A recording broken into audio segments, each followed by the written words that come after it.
थी, काश हमारे पास भी ऐसी होता। दिन में सपने मत देखो।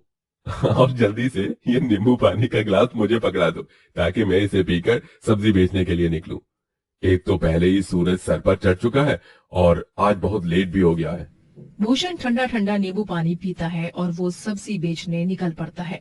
लेकिन जैसे ही वो घर के बाहर कदम रखता है, अचानक से जमीन में क्रैक्स होने लगते हैं और एक खतरनाक भूकंप आ जाता है जो पूरा गांव तबाह करके रख देता है। आधा गांव उस भयानक भूकंप में खत्म हो जाता है। भूषण, फाल्गुनी और राधा, राजू चारों सही सलामत बच जाते हैं, लेकिन उनका सब कुछ बर्बाद हो चुका था। अब वो सड़क पर आ चुके थे। भीषण गर्मी में वो चारों यहाँ से वहाँ नंगे पांव भटकते फिरते हैं। माँ, पापा, मेरे पाँव बहुत जल रहे हैं। और मेरे भी माँ, पापा। राधा बिटिया, तू मेरे पास आ। राजू बेटा, आओ। भूषण राधा को अपनी गोदी में उठाकर चलता है और फाल्गुनी राजू को अपनी गोदी में उठाकर चलती है। दोनों मियाँ बीवी के पैरों पर मानो अंगारों जैसे चटके लगते हैं। उनके आंखों से आंसू निकलते हैं, लेकिन वो दोनों अपने बच्चों के लिए उफ तक नहीं करते। वो सभी एक नदी किनारे रुककर पानी पीते हैं और एक पेड़ की छांव में झोपड़ी बनाकर उसमें रहने लगते हैं।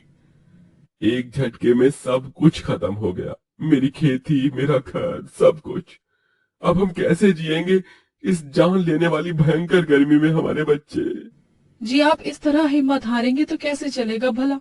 हम दोनों अपने बच्चों के लिए मेहनत करेंगे, उन्हें किसी भी चीज की कमी नहीं होने देंगे।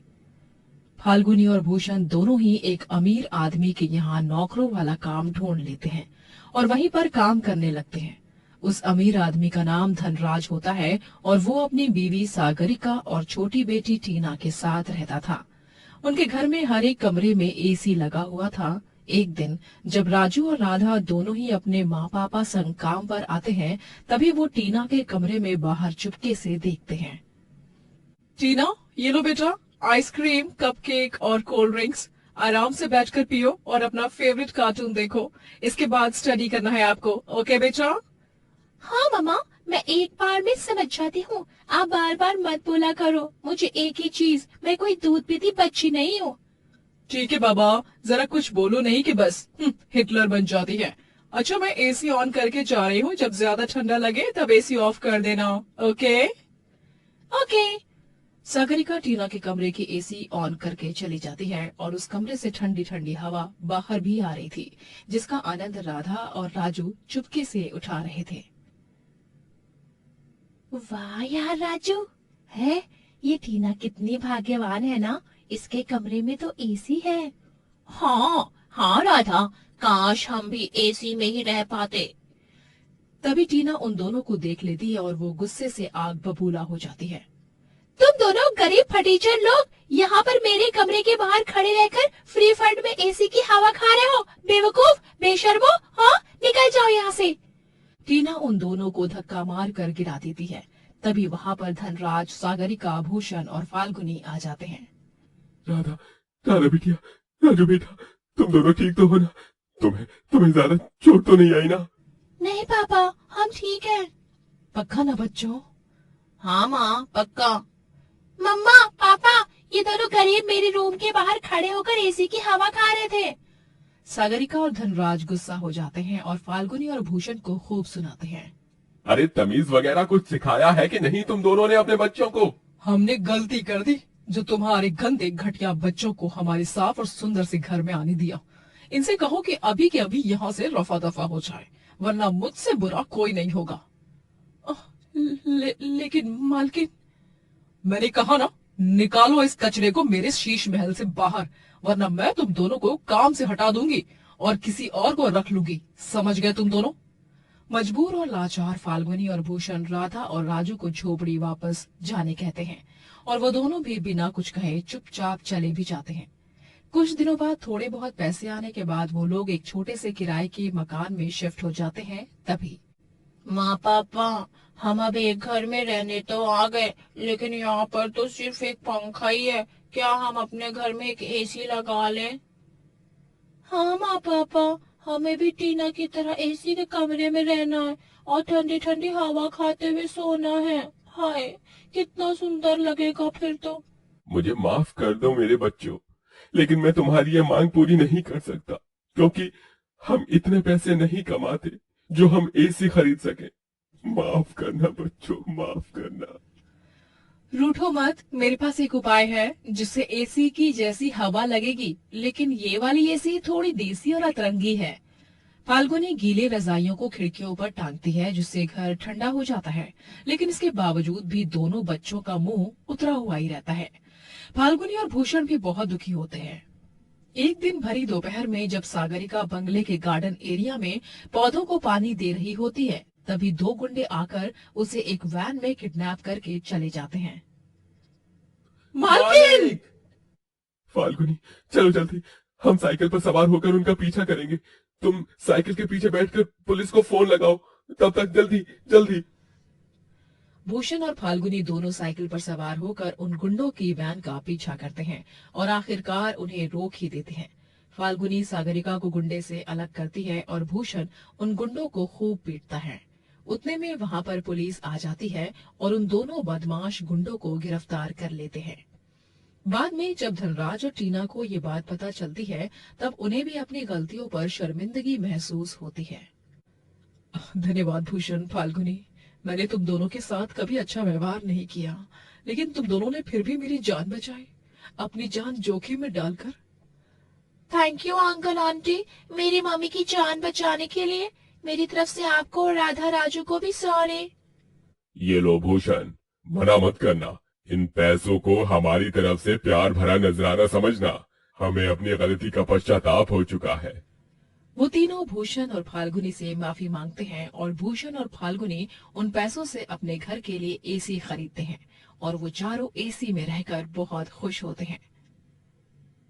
ये हमारे घर एसी आ गई, एसी आ गई। राधा और राजू तो खुशी के मारे झूमते नाचने लगते हैं। इस तरह वो लोग हंसी खुशी से एक साथ एक सुंदर सा जीवन बिताते हैं। शहर का सबसे बड़ा बिजनेसमैन राजनाथ चौधरी अपने परिवार संग एक बड़े बंगले में रहा करता था। उसकी फैमिली में भी बूढ़ी माँ उपासना, पिता प्रेमचंद, दादी मधुबाला, बीवी अवंतिका, छोटा बेटा निकुंज और छोटी बेटी जूही होते हैं। राजनाथ की जान अपने परिवार में बसती है। वो एक बड़ा बिजनेसमैन होने के बावजूद एक सुपर शेफ भी होता है। वो बहुत ही अच्छा खाना बनाता और उसे कुकिंग में बहुत इंटरेस्ट भी होता। ओवन की घंटी बज चुकी है, इसका मतलब केक अच्छी तरह बेक हो चुकी है। राजनाथ बेकिंग ग्लव्स पहनता है और ओवन में से केक बाहर निकालता है और उसे पाइपिंग बैग और डेकोरेटिव आइटम से सजाता है। वो डाइनिंग रूम में सारा खाना परोसता है और अपनी दादी मधुबाला की आंखों पर पट्टी बांधकर उसे डाइनिंग रूम में ले आता है। अरे चीकू, तू मुझे कहाँ ले जा रहा है? जल्दी से मेरी आंखों की पट्टी उतार दे। And the surprise is here. Dan dan dan. Madhubala पूरे डाइनिंग रूम की सजावट देख बहुत खुश हो जाती है। पूरा परिवार एक साथ मिलकर उसे उसके 70वें जन्मदिन पर बधाइयाँ देते हैं। हैप्पी बर्थडे दादी। हैप्पी बर्थडे माँ जी।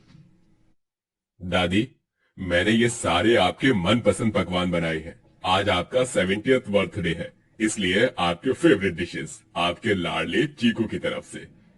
हाय मेरा चीकू, तू कितना अच्छा है। भगवान तुझे लंबी उम्र दे और खूब तरक्की भी। जुग जुग जियो मेरे लाल। शुक्रिया बेटा।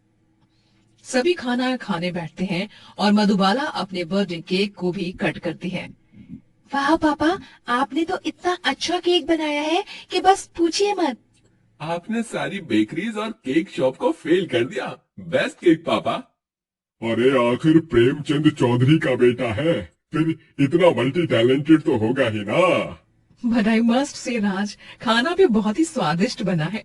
मैं तो कभी कभी सोच में पड़ जाती हूँ कि तुम इतना अच्छा खाना बना कैसे लेते हो। अवंतिका बहू, ये सब तो ये बचपन से सीखते आ रहा है।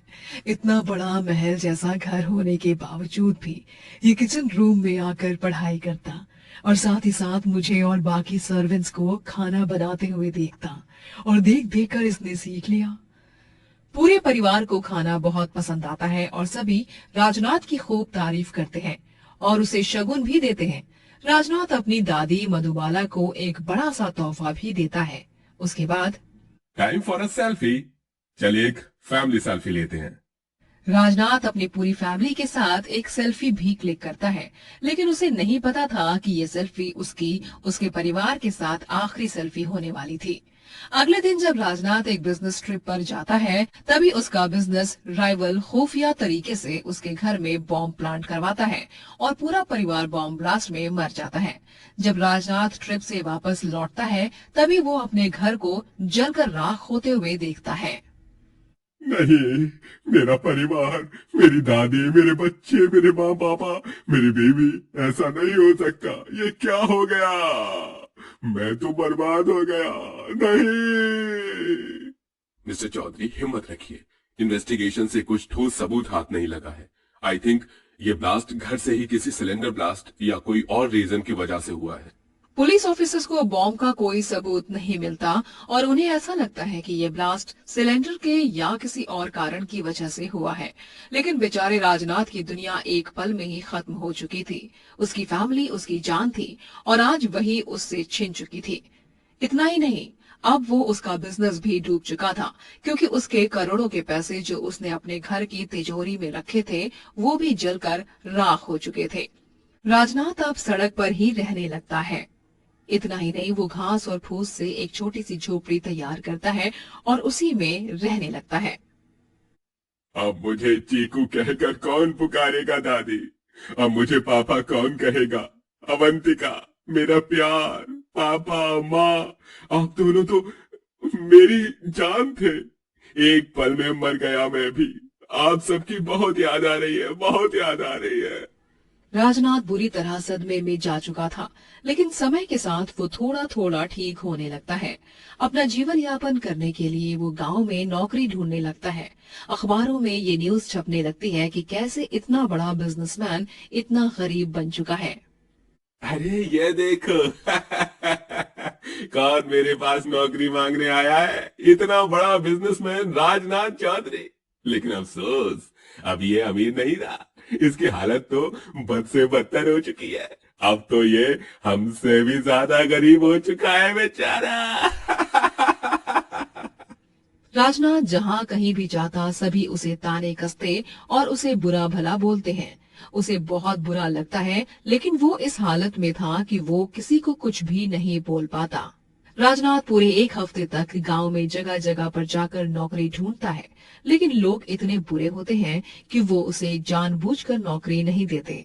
हर तरफ से ठोकर खाने से राजनाथ बहुत टूट जाता है और वो एक ब्रिज पर अपनी जान देने जाता है। अरे मुझे नहीं जीना। मैं यहाँ इस दुनिया में अकेले नहीं रह सकता। मुझे भी मेरे परिवार के पास जाना है। राजनाथ अपनी जान देने जा ही रहा होता है कि तभी उसे एक बूढ़ा आदमी रोक लेता है। वो और कोई नहीं, उसके पड़ोसी देवेंद्र चाचा होते हैं। अरे राजू, राजू, ऐसा मत कर बेटा। उतर जा नीचे। अगर तू ऐसा कदम उठाएगा तो तेरे परिवार वालों की आत्मा को शांति नहीं मिलेगी। तू ऐसा मत कर बेटा। जिंदगी भगवान का तोहफा है। तेरी पूरी फैमिली तुझे जीवन में सफल होते हुए देखना चाहती है। तुझे तेरे परिवार का वास्ता, तू अपनी जान नहीं देगा बेटा। राजनाथ भावुक हो जाता है और देवेंद्र चाचा के गले लगकर फूट फूट कर रोता है। देवेंद्र चाचा उसे अपने घर पर आसरा देते हैं और अब राजनाथ अपना एक ढाबा खोलने का तय करता है। एक ढाबा? जी हाँ देवेंद्र चाचा, एक ढाबा। मैं अपनी फैमिली की याद में एक ढाबा खोलूंगा जिसका नाम चौधरी फैमिली ढाबा होगा। और वहां पर सभी फैमिलीज को मैं प्यार से खाना खिलाऊंगा और उन सभी के साथ अच्छा वक्त गुजारूंगा। बहुत अच्छा सुझाव है बेटा। भगवान तुझे हमेशा खुश रखे बच्चे।